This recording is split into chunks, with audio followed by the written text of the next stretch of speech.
বাংলাদেশের বন্ধুরা এখন দুইটা দল হয়ে গেছে, একটা হলো বাংলাদেশের স্বাধীনতার পক্ষের, একটা হলো স্বাধীনতার বিপক্ষের। অ্যাকচুয়ালি বিপক্ষের বলা হয় জামাতকে, জামাত কিন্তু স্বাধীনতার বিপক্ষের কেউ না রে ভাই।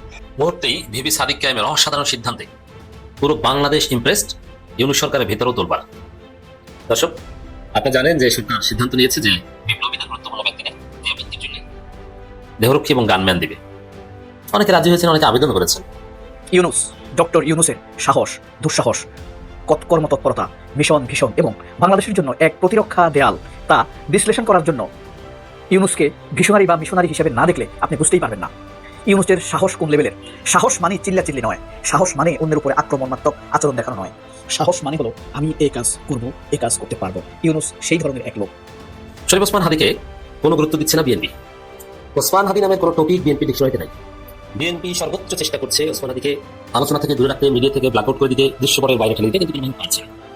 আমি অত্যন্ত সতর্কতার সাথে অবজার্ভ করছি যে বিএনপির যত নেতা আছে তারা যেখানে কথা বলতে কি কথা বলে, তাদের টপিক কি, তারা কোন বিষয়ে আলোচনা করে।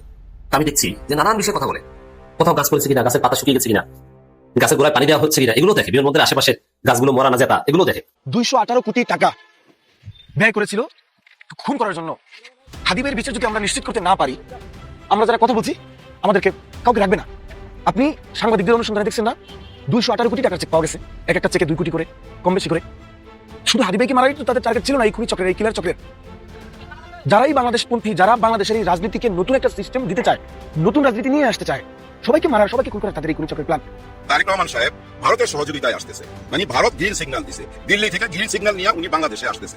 কিছুদিন আগে উনি বলছিল, নিজেই বলছিল যে আমার আশাটা আমার উপরে নির্ভর করে না, অনেকের উপরে নির্ভর করে, মানে ওনার সাথে যারা জড়িত তাদের উপরে নির্ভর করে। ব্রেকিং খবর দর্শক, মার্কিন প্রেসিডেন্ট ডোনাল্ড ট্রাম্পকে বাংলাদেশ সফরের আমন্ত্রণ জানিয়েছেন প্রধান উপদেষ্টা ডক্টর মোহাম্মদ ইউনূস। 900 বুঝে আজকে বিশ্ব নেতাদের সঙ্গে দেখা হয়েছে, সম্ভবত সেই মানে সৌজন্য সাক্ষাতে বা মানে করমর্দন যখন করেছেন ডক্টর মোহাম্মদ ইউনূস ডোনাল্ড ট্রাম্পের সঙ্গে, তখনই সেই আমন্ত্রণটা জানিয়েছেন তিনি। উত্তর কি দিয়েছেন ডোনাল্ড ট্রাম্প জানা যায়নি, নিশ্চয়ই জানা যাবে। প্রথম ব্রেকিং খবর হিসেবে আপনাদের সামনে বললাম, যদি সত্যি সত্যি এই আমন্ত্রণ গ্রহণ করে এবং ট্রাম্প যদি আসে বাংলাদেশে, তাহলে বুঝতে হবে যে বাংলাদেশ নিয়ে এই যে মার্কিন যুক্তরাষ্ট্রের অনেক রকম আগ্রহ, অনেক রকম পরিকল্পনার কথা যেগুলো শোনা যাচ্ছে, তার হয়তো একটা আভাস, ইঙ্গিত বা বাস্তবতা পাওয়া যাবে। দর্শক, আমাদের শহীদ হাদির আহত হওয়া এবং শহীদ হওয়া পর্যন্ত এই প্রায় 9-10 দিন ঘটে চলেছে। একটা প্রশ্ন হচ্ছে আমাদেরকে, যেটা এখন বিবেচনা নিতে হচ্ছে, যে আসলে যারা এই হত্যাকাণ্ডটা ঘটিয়েছে, মোটা দাগে যারা এই ঘটনার বেনিফিশিয়ারি, তাদের আসলে কতটুকু লাভ হয়েছে সেটা বোঝার পর এর থেকে কিন্তু আসলে কি কি অ্যাচিভ করার চেষ্টা করা হয়েছিল।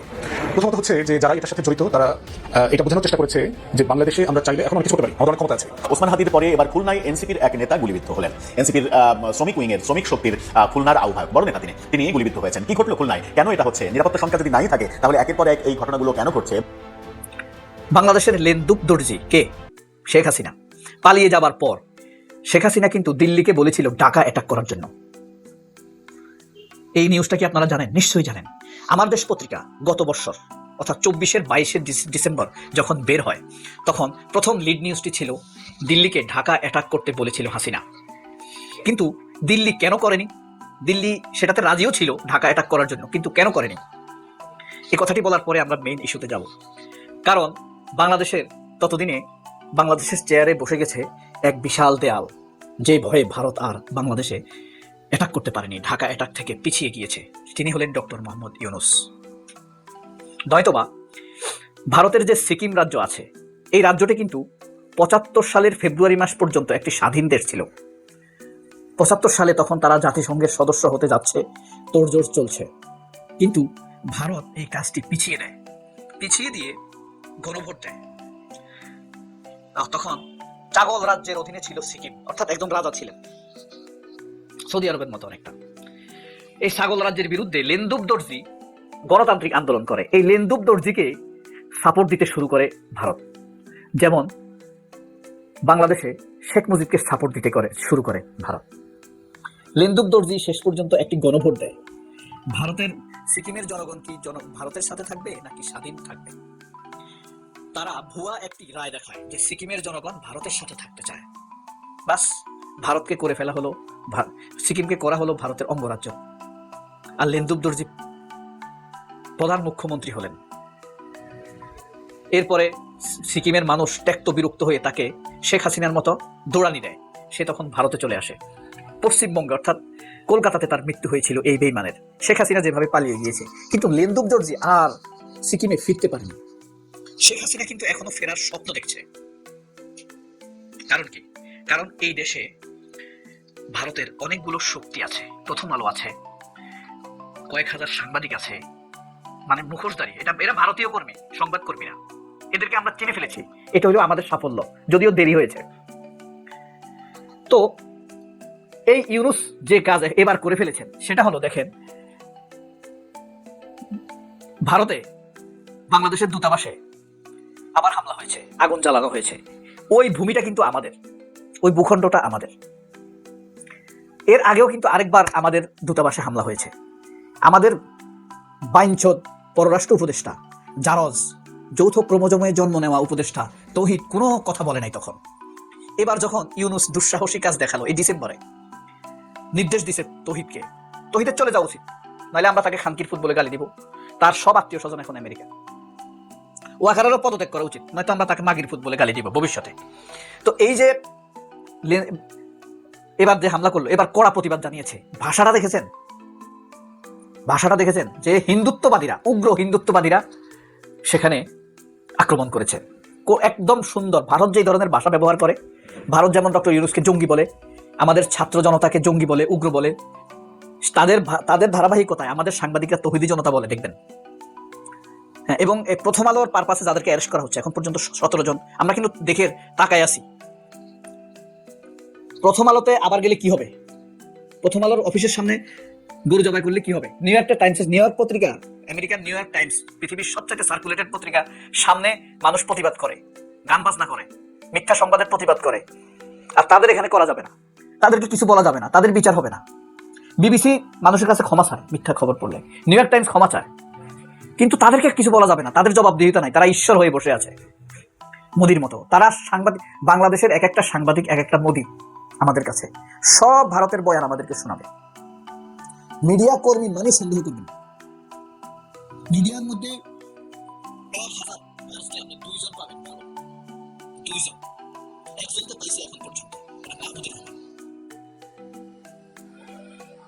এই মাহমুদুর রহমান, আমাদের দেশ পত্রিকার সম্পাদক মাহমুদুর রহমান, এই আলোকবর্তিকা, বাংলাদেশের ভূখণ্ডের সার্বভৌমত্বের আলোকবর্তিকা জ্বালিয়ে রেখেছেন। এই দুই একজন, তবে এই দুঃসময়ে, আমাদের আন্দোলনের সময়ে যদি ডক্টর ইউনুস হাল না ধরতেন, তাহলে নিশ্চিত শেখ হাসিনার কথা শুনে ভারত সিকিমের মতো করে বাংলাদেশ দখল করে ফেলত। আচ্ছা, ভারত যদি বাংলাদেশ দখল করে ফেলতো, আপনার কি মনে হয় যে প্রথম আলোর সাংবাদিকরা বাধা হয়ে দাঁড়াতো, ভারতের বিরুদ্ধে কলাম লিখতো? আপনার বিশ্বাস হয়? আপনার কি মনে হয় একে আজাদ ভারতের বিরুদ্ধে কথা বলবে? আপনার কি মনে হয় খালেদ মহিউদ্দিন ভারতের বিরুদ্ধে টকশো করবে? আপনার বিশ্বাস হয় ওয়াকারুজ্জামান বাংলাদেশের সার্বভৌমত্ব রক্ষার জন্য তখন গর্জে উঠবে? উঠবে না। আমি বিশ্বাস করি না। এ কারণেই বলি, ওয়াকারুজ্জামান যে খরচ বরচ নেয় খুনি শেখ হাসিনার নিয়োজিত গুটি কয়েক অপরাধী লোকের সেনাপ্রধান হিসাবে, আমাদের পুরো সেনাবাহিনীর প্রধান এমন খারাপ লোক হইতে পারে না। এই ওয়াকারুজ্জামান সার্বভৌমত্বের জন্য আমরা ওয়াকারুজ্জামানের উপর ভরসা করি না। তবে আমাদের জুনিয়র অফিসাররা, সৈনিকরা, তার যারা দেশকে ভালোবাসে, তারা অবশ্যই গর্জে উঠবে বাংলাদেশের সার্বভৌমত্বের জন্য। তবে ওয়াকারের মতো আরো কিছু লোককে ভারত তাদের পাশে পেয়ে যাবে। এই ডক্টর ইউনুসের জন্যই ভারত এটা করতে পারে নাই। তবে এবার ডক্টর ইউনুস আবার যে কঠিন কাজটি করেছেন বাংলাদেশ দূতাবাসে হামলার পরে, এটা একমাত্র ডক্টর ইউনুসের কড়া নির্দেশের কারণেই সুরের বাচ্চা মাদারচোদ এই তৌহিদ এই বিবৃতি দিয়েছে। নাইলে তৌহিদ এই প্রেস রিলিজ বা লিখিত প্রতিবাদ করতো না। দেখেন, তৌহিদের প্রতিবাদ কোনো পত্রিকায় ছাপানো হয়নি। এই পত্রিকার লোকেরা কি ভারতের বিরুদ্ধে লিখবে? আপনার মনে হয়? বিশ্বাস হয়? বিশ্বাস হয় না, আমার হয় না। তো ডক্টর ইউনুসের দুঃসাহসটা এখানেই। এখন একটা দুঃসাহসী কাজ দরকার, আমাদেরকে পরিষ্কার করতে হবে জাহাঙ্গীর মতো অযোগ্য লোক এখানে বসে আছে কেন? তৌহিদের মতো ইনঅ্যাক্টিভ লোক এখানে তাকে রেখে আমাদের খরচ বাড়ানো, সরকারের অর্থ অপচয়ের কারণ কি? আসিফ নজরুলের মতো দুষ্কৃতিকারী, বক্রচিন্তার অধিকারী, প্রথম আলো গারানার লোক এখানে থাকার কারণ কি? এবার ইউনুসের কাছে আমরা এই দুঃসাহসটি দেখতে চাই। এক নিমিষের ঘোষণায় তাদেরকে পরিষদ থেকে বের করে দেয়া হোক। আমাদের বিপরীতের বন্ধু ইউনুস কিচ্ছু করার দরকার নাই, শুধু এই কাজগুলো করুক আর ইউনুস ক্ষমতায় থাকুক, তাহলে আমাদের সার্বভৌমত্ব 60% সেভ। আর ওয়াকার সহ আরো কিছু অপরাধী এবং কুচক্রীকারী শয়তানকে বাদ দিয়ে রাষ্ট্রের অপচয় রোধ করতে পারলে আমরা 80% সার্বভৌমত্ব সেভের মধ্যে চলে যাব।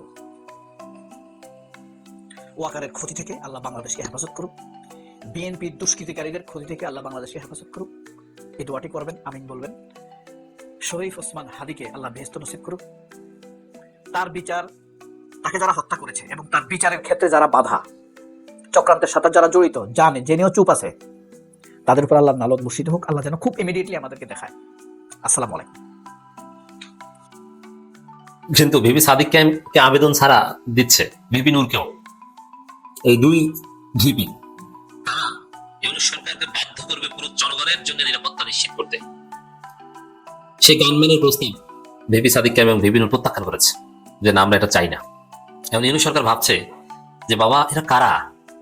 এরা জীবন বাজি রেখে হাসিনাকে উৎখাত করলো, হাসিনাকে জয় বাংলা করলো, পুরো আওয়ামী লীগকে একদম নিশ্চিহ্ন করলো কার্যত। আওয়ামী লীগ তো একটা নির্বাচন দিতে পারতো, হঠাৎ নির্বাচনের ঘোষণা দিতে পারতো, পদত্যাগ করে একটা জাতীয় সরকার ঘোষণা দিতে পারতো, কিন্তু না, একদম কি একটা অবস্থা করলো যে আওয়ামী লীগ নাই, আওয়ামী লীগ আসবে না। এটা খবর তৈরি করলো, আওয়ামী লীগ নিষিদ্ধ হলো।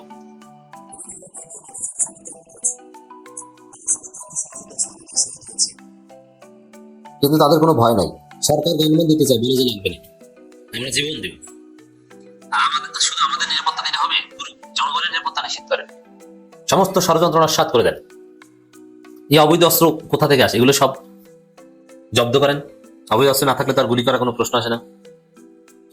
এই যে দেখেন যে গানম্যানের প্রস্তাব প্রত্যাখ্যান করা, জাতির প্রতি, জনগণের প্রতি, বিপ্লবীদের প্রতি, জনগণের প্রতি এই সাদিক কায়েমদের, ভিপি নূরদের কমিটমেন্টের প্রকাশ। এবং ইউনূস সরকার এতে বাধ্য হবে যে না, আমরা এই গানম্যান দিয়ে 20, 30, 40, 50 জনের নিরাপত্তা নিশ্চিত না করে পুরো বাংলাদেশকে লাইনে আনি, বাংলাদেশে আমরা আইনের শাসন কায়েম করি, সকল ষড়যন্ত্রের জাল আমরা ছিন্ন করে ফেলি। এই দেশের গোয়েন্দা সংস্থা বা বিশেষ কোনো বাহিনীর গোয়েন্দা সংস্থা তারা এটা করবে, সেটা করবে, এটা আমরা হতে দিব না। প্রশাসনের সজাগ দৃষ্টির কারণে কোনো অন্যায় অপরাধ হবে না।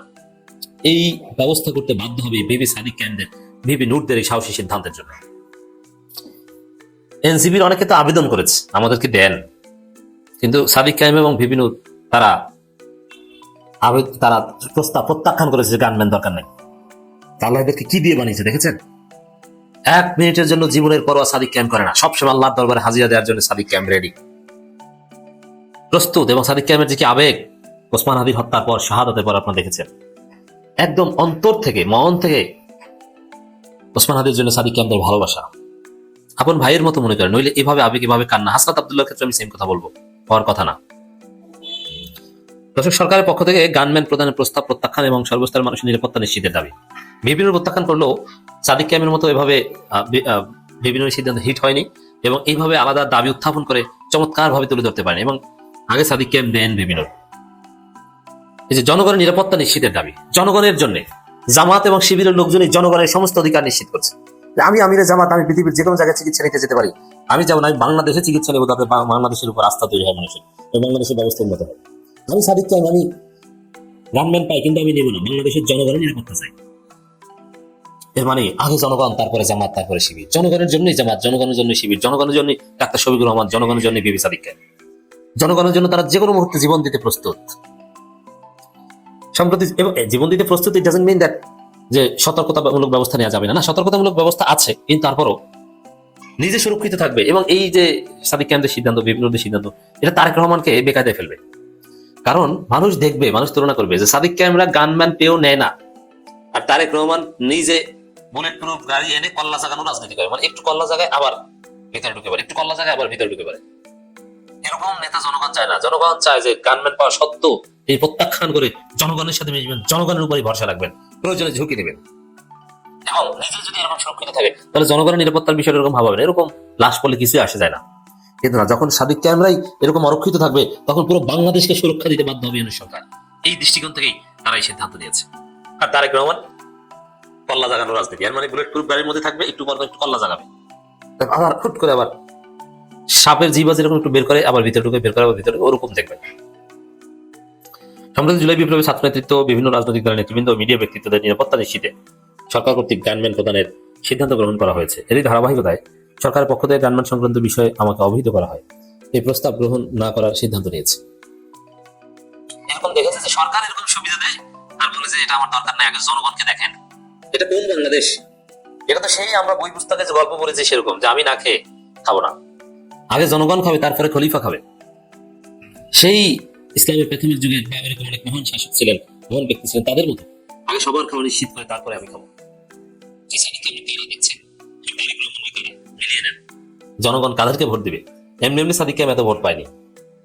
ছাত্র জনতার সম্মিলিত প্রতিরোধের মাধ্যমে খুনি হাসিনা পতনের পর জনগণের আকাঙ্ক্ষা ছিল দেশের সার্বিক নিরাপত্তা ব্যবস্থার একটি দৃশ্যমান ও ন্যায্য পরিবর্তন ঘটবে, কিন্তু বাস্তবে আমরা দেখেছি আইনশৃঙ্খলা বাহিনীর কার্যকর ভূমিকার অভাব এবং বিভিন্ন দপ্তরে ফেসিবাদী শক্তির প্রত্যক্ষ পরোক্ষ মদদে জননিরাপত্তা বারবার ব্যাহত হচ্ছে। এর মানে সেই পুরনো কাঠামো আছে, সাদিক কায়েমরা চায় যে না সবকিছু তছনছ করে দিয়ে এমন একটা বন্দোবস্ত করা হোক যেখানে প্রত্যেকটা জনগণের নিরাপত্তা থাকবে। এত বড় বিপ্লব, এত রক্ত, ফেসিবাদের পতন, তারপরে সে আগের কাঠামো কেন থাকবে? এই জন্য বিএনপি যে আগের কাঠামো ধরে রাখতে চায়, তাদের পরিকল্পনায় সাদিক কায়েমদের এইসব সিদ্ধান্তের কারণে ব্যর্থ হবে বলে আমরা মনে করি। আইনশৃঙ্খলা বাহিনীকে কার্যকরভাবে সক্রিয় করে সন্ত্রাসীদের দৃষ্টান্তমূলক বিচারের আওতায় আনলে আজ নিরাপত্তা নিয়ে এমন উদ্বেগ থাকতো না। এই প্রেক্ষাপটে বরং প্রশ্ন করা প্রয়োজন, কেন সেই প্রত্যাশা এখনো পূরণ হয়নি? হ্যাঁ, সেই প্রশ্ন সাদিককে আমরা করেছি। বিএনপির কারণে হয়নি, সোজা কথা। এবং যত অবৈধ অস্ত্র এগুলো বিএনপির কাছে, আর এই বিএনপি জড়িত বলেই সরকার মুখ খুলতে পারছে না, তেমন একটা গ্রেপ্তার করছে না। তাহলে তো বিএনপির এমপি প্রার্থীরাই ধরা পড়বে, তাদের কাছে অবৈধ অস্ত্র, তাহলে ইলেকশন করবো কাদের নিয়ে? এই হচ্ছে সরকারের সমস্যা। কিন্তু না, ব্যবস্থা নিতে হবে, সকল অপরাধীদের বিরুদ্ধে ব্যবস্থা নিতে হবে। যদি শিশু সন্ত্রাসের জামিনে মুক্ত হয়, প্রকাশ্যে ঘুরে বেড়াবে, তাদের হাতে ওসমান হাদিরা শহীদ হবেন, অথচ খুনিরা ধরাছোঁয়ার বাইরে থেকে যাবে, অন্যদিকে ব্যক্তিগত নিরাপত্তার জন্য গানম্যান প্রদানের প্রস্তাব আসবে, এই প্রস্তাবের সঙ্গে নিজেকে মানিয়ে নিতে আমার দ্বিধা হচ্ছে। দি গ্রেট সাদিক কায়েম, আগামীর ভবিষ্যৎ সাদিক কায়েমরা, নট তারেক রহমানরা। বাংলাদেশের বন্ধুরা এখন দুইটা দল হয়ে গেছে, একটা হলো বাংলাদেশের স্বাধীনতার পক্ষের, একটা হলো স্বাধীনতার বিপক্ষের। অ্যাকচুয়ালি বিপক্ষের বলা হয় জামাতকে, জামাত কিন্তু স্বাধীনতার বিপক্ষের কেউ না রে ভাই। মানে আপনারা যদি ৭১কে আর ২৪কে আলাদা করতে চান তাহলে আপনারা ভুল করতেছেন। ৭১ আমাদের, ২৪ও আমাদের। কিন্তু জামাত ইসলামী দল বলে তাদেরকে ডানপন্থী দল বলা হয় এবং তারা এক্সট্রিমিস্ট, তারা বিভিন্ন জায়গায় বিভিন্ন রকম কর্মকাণ্ড করে বেড়ায়। এই ধরনের কথা কিন্তু বাজারে এখন প্রচলিত। আপনারা দেখেন, প্রথম হলো যে তারা ভাঙছে, একটা মানুষকে গভর্নমেন্ট ধরতে পারে না, বা পুলিশ ধরতে পারে না, বা তারা ধরতে পারে নাই, কিন্তু বাজারে রটাই দিচ্ছে এটা শিবিরের পোলাপান। যদিও ওই সময় শিবিরের সাদিক শাহবাগী ছিল এবং দাড়ি টুপি আছে বলেই ধরে দিয়েছে এটা শিবির করছে বা জামাত ইসলাম করছে।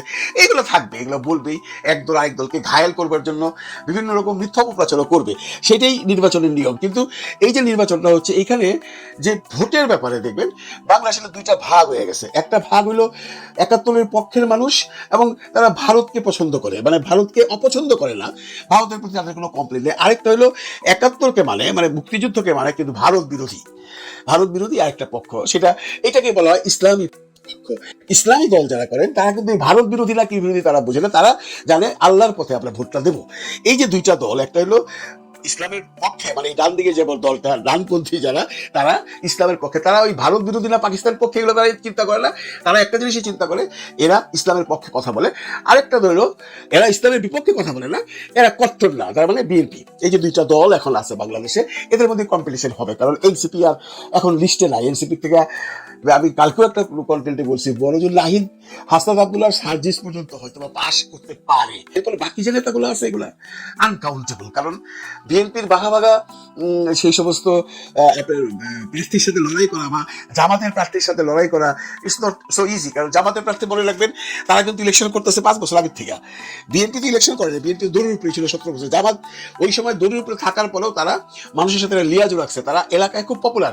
এই জামাত বিএনপিকে ফেস করে এনসিপি কোথাও থেকে কোনো একটা ভালো রেজাল্ট আনতে পারবে বলে মনে হয় না। যার জন্য আমরা প্রথম থেকেই বলছিলাম, তোমরা একটা দলে যাও, আইদার জামাতের আন্ডারে যাও অথবা বিএনপির আন্ডারে যাও। কারণ তোমরা যে 100-150 সিট দিছো, কয়টা পাস করবে ভাই? আমি নিজেই তখন ডিসাইডেড, কারণ এদের কর্মকাণ্ড তো আর হাদির মতো ছিল না। ওদের যদি এরকম 10টা হাদি থাকতো তাহলে ওরা 10টা সিটি পাইতো। এদের মধ্যে একমাত্র হাসনাত আব্দুল্লাহ আর নাহিদ ছাড়া সবার বিরুদ্ধে মানুষের বিভিন্ন রকম অভিযোগ আছে। অভিযোগ সত্য না মিথ্যা সেটা পরের ব্যাপার, কোন অভিযোগ সত্য কোন অভিযোগ মিথ্যা মানুষের তো জাজমেন্ট করতে যায় না। তো এই হলো মানুষের মেন্টালিটি। যাক, এখন মূল আলোচনা হলো যে গত 2 দিনের মধ্যে একটা খুব ইন্টারেস্টিং খবর বাজারে চাউরিয়ে বেড়াইতেছে, যে বিএনপি আর ইন্ডিয়া মানে ভারত একটা গাঠবন্ধন হয়ে গেছে, মানে একটা চুক্তি হয়ে গেছে। না, বিএনপি কিন্তু বলে না, এটা বিভিন্ন পত্র পত্রিকায় আসছে।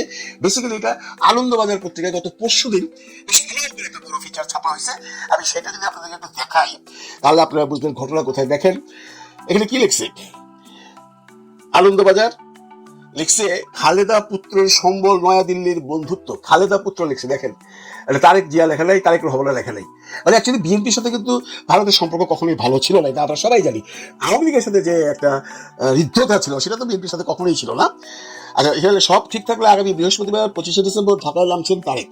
ব্রিটেনে বসে বুধবার তিনি নিজে এই কথা ঘোষণা করেছেন। এমন একটি সময়ে বিএনপির ভারপ্রাপ্ত চেয়ারম্যান দেশে ফেরার সিদ্ধান্ত নিয়েছেন যখন তার দেশের রাজনৈতিক পরিস্থিতি স্থিতিশীল নয়। করছে দেখেন, আজকাল কিন্তু বাজারে একটা কথা লড়তেছে, তারেক রহমান আজ থেকে 15 দিন আগে তার স্ট্যাটাসে যখন বললো যে আমার দেশে ফেরবার ব্যাপারে আমার একক সিদ্ধান্ত হবে না, আমি কি কারণে যেতে পারবো না সেইটাও আমি এখন বলতে পারবো না।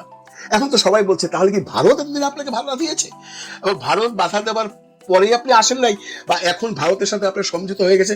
এই যে নিউজ যেটা দেখাইলাম এটার পরে কিন্তু তাই মনে হয় এই নিউজটা অনেক বড়, বন্ধুরা অনেক বড়, এত বড় যেটা পড়তে গেলে আপনারা বোর হয়ে যাবেন। আমি শুধু ইম্পর্টেন্ট দুটা জিনিস পড়ি তাহলে আপনারা বুঝবেন। একটা জায়গায় 3 নম্বর পাতায় যা লেখছে, বাস্তব হলো নয়াদিল্লির সমর্থন অনেকটাই নিশ্চিত করে ফেলেছেন বিএনপির ভারপ্রাপ্ত চেয়ারম্যান। বিদেশ মন্ত্রক সূত্রের খবর, বিএনপি ক্ষমতায় এলে ভারত বাংলাদেশের মধ্যে যে চুক্তিগুলো রয়েছে তাতে কোনো প্রভাব পড়বে না এবং বাংলাদেশের মাটিকে কোনোভাবে ভারত বিরোধী কাজে ব্যবহার করতে দেওয়া হবে না, এই মর্মে প্রতিশ্রুতি পাওয়া গিয়েছে তারেকের কাছ থেকে।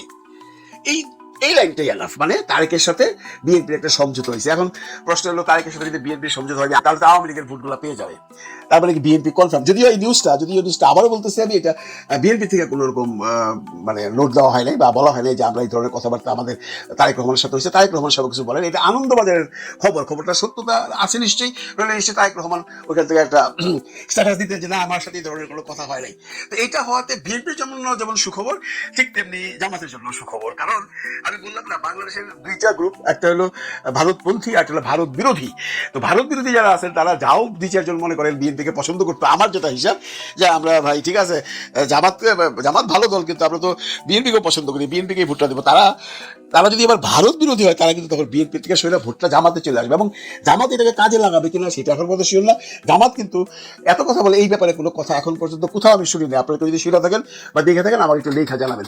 জামাতও এখন অবজারভেশনে আছে। সবাই যার যার নির্বাচনী প্রকৌশলে যে ইঞ্জিনিয়ারিং করা হয় সেটা যার যার মতে শেষে করে। বিএনপি হয়তো এখন ভাবছে যে আমার আওয়ামী লীগের ভোট দরকার বা ভারতের সাথে বন্ধুত্বপূর্ণ সম্পর্ক রেখে আমাকে চলতে হবে। এখন কথা হলো, বাংলাদেশের জনগণ ভারতের সাথে বন্ধুত্ব চায় না, কেউ কিন্তু বলে নাই। বাংলাদেশের মানুষ চায় সমতা। এখন কথা হচ্ছে, পরবর্তী সরকার যারা আসবে সেটা যদি বিএনপি আসলে যে কথা বলেছেন এগুলো যদি সমতার ভিত্তিতে হয় তাহলে ঠিক আছে। এখন এগুলো কোন ভিত্তিতে হবে, কোন কন্ট্রাক্টে তারা রাজি হয়েছে ভারতের সাথে একটা সমঝোতায় আসতে, সেটা সময় বলে দেবে। তবে বাংলাদেশের মানুষের ধারণা, যারা একটু ধর্মভীরু এবং ইয়াং জেনারেশন, এরা চোখ বুঝে দাঁড়িপাল্লাকে ভোট দিবে, এবং তার একটা আলামত আমরা বিভিন্ন জায়গায় দেখতে পারি। আপনি ভার্চুয়াল মিডিয়াতে যদি ঘুরেন, এদের যে বিভিন্ন ধরনের ক্লিপ বা এদের যে পাবলিসিটি, এগুলো দেখলেও মনে হয় যে বিরাট, বা এদের যে মিছিল দেখলেও মনে হয় জামাত অনেক এগিয়ে আছে। বিএনপি হয়তোবা সেই কারণেই তার আরো কনফার্মেশনের জন্য, জামাতকে হারাবার জন্য, হয়তোবা এই জন্য আওয়ামী লীগের ভোটগুলো পাবার জন্য হয়তোবা ভারতের সাথে এমন একটা আন্ডারস্ট্যান্ডিং এ গেছে। যদি যে থাকে, আমরা কিন্তু এখন কেউ শিওর না, এটা আনন্দবাজার পত্রিকার খবর, এটার কনফার্মেশন এখন পর্যন্ত কেউ দেয় নাই বা এটা ডিসএগ্রিও কেউ করে নাই। যে যার পলিসি মতো চলছে। এখন অনেকেই বলছেন যে এই যে নির্বাচনী দৌড়ে এখন বিএনপি নাকি পিছিয়ে গেল, জামাত এগিয়ে গেছে। সবাই সবকিছু বলে দিবে। ভালো থাকবেন সবাই, ভালো রাখবেন সবাইকে। আল্লাহ হাফিজ। তাদের অ্যাটমিক বোমা যেন আমাদের অ্যাটমিক বোমা হয়ে যায়, আমাদের চায়নার সাথে একটা চুক্তি হয়ে যাক, তাদের অর্থনীতি যেন আমাদের অর্থনীতি হয়ে যাক, আমাদের তুরস্কের সাথে একটা চুক্তি হয়ে যাক, যেন তাদের ড্রোন শিল্প আমাদের বাংলাদেশে চলে আসে। এরপরে সীমান্তে পাকিস্তান মারবে, চীন মারবে, আমরা এখানে বসে হাদি ভাইয়ের মতো বাতাসে আর মুড়ি দিয়ে সেলিব্রেশন করব।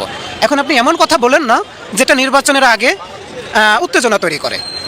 আমি বুঝাতে পারলাম কিনা? 7 সিস্টার্স নিয়ে আমরা তখন মাথা ব্যথা করব যখন আমাদের পায়ের নিচে মাটি শক্ত হয়ে যাবে। উন্নয়ন আমরা খুব দেখেছি, মেট্রো রেল পিছনে দেখতেছি, আমরা পদ্মা সেতু দেখেছি, এগুলো অস্বীকার করতে পারবো? এই যে অর্থনৈতিক অবকাঠামো, এগুলো ভারত জানতো যারা 50 বছর ধরে অর্থনৈতিকভাবে দাঁড়াবে আমি 50 মিনিটে ধ্বংস করে দিতে পারবো। সারা ঢাকা শহর ধ্বংস করে দিতে কয়টা মিসাইল লাগবে বলেন? ওরা শুধু চাইতো যেন বাংলাদেশ প্রতিরক্ষা খাতে কখনো শক্তিশালী হয়ে দাঁড়াতে না পারে। এখন ডক্টর মোহাম্মদ ইউনূস 30 লক্ষ হাজার কোটি টাকার দেনা রেখেও 27টা যুদ্ধ বিমান কেনার যখন প্রস্তুতি নেয়, 2টা সাবমেরিনের, পারমাণবিক সাবমেরিনের কথা বলে, বাংলাদেশে যখন ড্রোন শিল্পের হয় তখন তাদের মাথা খারাপ হয়ে যায়। হাসনাত আবদুল্লাহর কথায় তাদের মাথা খারাপ হয় না, তাদের মাথা খারাপ হয়েছে ডক্টর মোহাম্মদ ইউনূসের কার্যক্রমে। কারণ তারা জানে বাংলাদেশ যখন প্রতিরক্ষা খাতে শক্তিশালী হয়ে যাবে এরা আর কাউকে মানবে না। আমরা তো জন্মসূত্রে বীরের জাতি। আমি কোনো 1-2জন বিপ্লবীকে মানে তাদেরকে নিরাপত্তা দেওয়ার জন্য আমি আসলে পক্ষপাতী না। আমি এই বাংলাদেশে 1 ভোটের মালিক, রাস্তায় যারা গরিব অসহায় আছে তারাও 1 ভোটের মালিক। আমাকে কেন নিরাপত্তা দিবেন? আমি রাস্তায় এসে দাঁড়িয়ে আছি মরার জন্যে, আমাকে কেন আপনার নিরাপত্তা দিতে হবে বলেন তো? কোনো দরকার নাই, আমার জন্য দরকার নাই। আমার জীবনের হুমকি আছে না? আমি কেন? আপনার বেতন দিয়ে পুলিশ পুষতেছেন, সেই পুলিশ আমার পিছনে ঘুরতেছে। না, আমরা এমন একটা বাংলাদেশ চাই যেখানে আমি নিরাপদ থাকবো, আপনি নিরাপদ থাকবেন, দেশের আমার জনগণ নিরাপদ থাকবে। এরকম একটা বাংলাদেশ হলে কারোর আলাদাভাবে বাংলাদেশে দুইজন মানুষ ভিআইপি, একজন হচ্ছে প্রধানমন্ত্রী, একজন হচ্ছে রাষ্ট্রপতি। আমরা যখন এমপি মন্ত্রী হবো বাংলাদেশের চাকর হয়ে যাবো। চাকর বাকরের এত নিরাপত্তা কিসের? আমি এলাকায় যাবো, এলাকার মানুষ আমাকে নিরাপত্তা দেবে। আমি ঢাকায় আসবো, ঢাকায় আসলে ঢাকার মানুষ আমাকে নিরাপত্তা দিবে।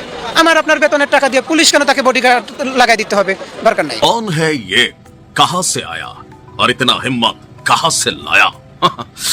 এক কঠিন সিদ্ধান্ত নিয়েছে বাংলাদেশ সরকার, আর ভারতীয়রা মনে করছে এই সিদ্ধান্তের পেছনে ডক্টর মোহাম্মদ ইউনূস সরকার প্রধান হিসাবে বড় ভূমিকা রেখেছেন। কারণ 5ই আগস্ট পরবর্তী সময়ে যখন থেকে তিনি ক্ষমতায় বসেছেন তখন ভারতকে নিয়ে বেশ কিছু শাসালো জোরালো বক্তব্য তিনি দিয়েছেন। আর এই মুহূর্তে ইতিহাসের সবচেয়ে খারাপ সম্পর্ক ভারত এবং বাংলাদেশের মধ্যে।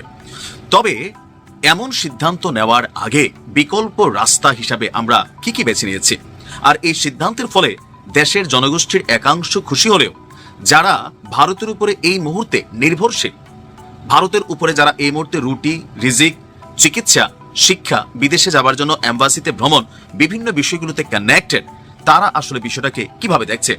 দর্শক, চাঞ্চল্যকর পরিস্থিতি তৈরি হয়েছে ভারত এবং বাংলাদেশের মধ্যে, বিশেষ করে ওসমান হাদির হত্যাকাণ্ডকে কেন্দ্র করে। এর পেছনে ভারত বিশাল ভূমিকা রেখেছে দাবি বাংলাদেশের জনগণের একাংশের। আর এরপরেই বাংলাদেশে অবস্থিত ভারতীয় দূতাবাস, আবার ভারতীয় অবস্থিত বাংলাদেশ দূতাবাসের সামনেও অনাকাঙ্ক্ষিত কিছু ঘটনা ঘটেছে, এমনকি ঘটার আশঙ্কাও আছে। এক পর্যায়ে বাংলাদেশ সরকার হঠাৎ করেই একটা সিদ্ধান্ত নিয়েছে, সেটা হচ্ছে যে দিল্লি থেকে ভারতীয়দের সকল প্রকার ভিসা দেওয়া বন্ধ করে দিয়েছে বাংলাদেশ। শুধুমাত্র দিল্লি না, আগরতলাতেও একই সিদ্ধান্ত কার্যকর হয়েছে। এমনকি সামনে হয়তো আরো যে জায়গায় ভারতে বাংলাদেশের দূতাবাসগুলো আছে একই সিদ্ধান্ত নেবে। কেন হঠাৎ করে এমন সিদ্ধান্ত? অনাকাঙ্ক্ষিত পরিস্থিতির কারণে ভারতের দিল্লির ঢাকা হাই কমিশন থেকে পরবর্তী ঘোষণা দেওয়ার আগ পর্যন্ত সকল প্রকার ভারতীয়দের জন্য কনসুলার সার্ভিস এবং ভিসা দেওয়া বন্ধ করে দেওয়া হয়েছে। দিল্লিস্থ বাংলাদেশ হাই কমিশনের দেওয়া এক নোটিশে এই তথ্য জানানো হয়েছে। দিল্লিতে বাংলাদেশি মিশনের সামনে ঝোলানো ওই নোটিশে এমন ঘোষণার জন্য দুঃখ প্রকাশ করা হয়েছে। শনিবার 20 ডিসেম্বর এবং রোববার 21 ডিসেম্বর দিল্লিতে বাংলাদেশ হাই কমিশনের সামনে বিক্ষোভ করে উগ্রপন্থী এক সংগঠনের 20 থেকে 25 জন সমর্থক। এ সময় তারা বাংলাদেশিদের ভারত ছাড়তে বলে। এছাড়া শিলিগুড়িতে বাংলাদেশি ভিসা সেন্টারেও হামলা চালিয়ে ভাঙচুর করেছে ভারতের কতিপয় উগ্র নাগরিক। গেল 12 ডিসেম্বর হাদির কর্মকাণ্ডের পর সন্দেহভাজন হামলাকারী ভারতে পালিয়েছেন এমন খবর চাউর হওয়ার পর ভারত বিরোধী অবস্থান অতীতের যে কোনো সময়ের তুলনায় বড় আকার ধারণ করেছে, এবং কি ঢাকায় অবস্থিত ভারতের যে দূতাবাস সেটাকেও সরকার বিশেষ সুরক্ষা এবং প্রোটেকশন দিচ্ছে। যে কোনো সময় পরিস্থিতি খারাপের দিকে যেতে পারে। সেই জন্য আমরা দেখছি রাজনৈতিক দলগুলোর পক্ষ থেকেও, সরকারের পক্ষ থেকেও, আইন শৃঙ্খলা বাহিনীর পক্ষ থেকেও বিশেষ নির্দেশনা কর্মী সমর্থকদের জন্য যে ভারতের সাথে আমাদের বিরোধিতা হবে সেটা চোখে চোখ রেখে ভারতকে আমরা টেক্কা দিতে হবে জ্ঞান, বুদ্ধি, বিজ্ঞান, প্রযুক্তি, তাদের থেকে ভালো রাষ্ট্র, ভালো উপার্জন, এই সকল কিছু করে। কিন্তু ভারতের কোনো দূতাবাস অথবা ভারতের কোনো প্রতিষ্ঠান যেটা বাংলাদেশে অবস্থিত, সেই সকল প্রতিষ্ঠানে কোনো প্রকার হামলা ভাঙচুর এগুলো আসলে ভালো নাগরিকদের আচরণের মধ্যে পড়ে না, মানে মনস্তাত্ত্বিকভাবে বোঝানোর চেষ্টা করা হচ্ছে। তবে এই সিদ্ধান্তটা আমি এক পক্ষে সমর্থন করি কোথায়, যে ভারতের জনগণের উগ্রপন্থী যেই কিছু গোষ্ঠী আছে তারা মনে করে বাংলাদেশকে মশামাছির মতন তুলনা করে, এরা অনেক কিছু চিন্তা ভাবনা করে, মন যা চায় তাই করতে পারবে। এদের জন্য একটা সমুচিত শিক্ষা হচ্ছে এটা। বাট প্ল্যান বি হিসাবে আমরা কি প্রস্তুতি রেখেছি সেটা একটু পর্যালোচনা করা দরকার ছিল। নিশ্চয়ই যারা করেছেন ভেবে চিন্তা করেছেন। শরীফ ওসমান হাদির ঘটনায় বড় কোনো রাঘব বোয়াল সম্ভবত ফেসে যাচ্ছে। অপরাধীরা সম্ভবত ইউনূসের জালে আটকা পড়ছে, সরকারের জালে আটকা পড়ছে। এখন সরকার সে অপরাধীদের দৃশ্যপটে আনবে কি আনবে না, এটা নিয়ে আবার তাদের মধ্যে ইখতিলাফ। কিন্তু ঘটনা কি ঘটেছে এটা আমরা বুঝে গেছি। যে শুটারকে আমরা সন্দেহ করছি তিনি শুট করেছেন, দ্যাটস ট্রু। আর তার নেপথ্যে কারা, তাকে ধরলে ডিম থেরাপি দিলে তিনি কাদের নাম বলে দিবেন, এটা দিন দিন স্পষ্ট হয়ে যাচ্ছে। এখন যে রাঘব বোয়াল এদের কথা বলতে ইউনূসও সরাসরি সাহস পাচ্ছেন না, হয়তো বা ঘুরিয়ে ফিরিয়ে জনগণের চাপে, যেহেতু ইনকিলাব মঞ্চ আসল জায়গায় আটকে দিয়েছে যে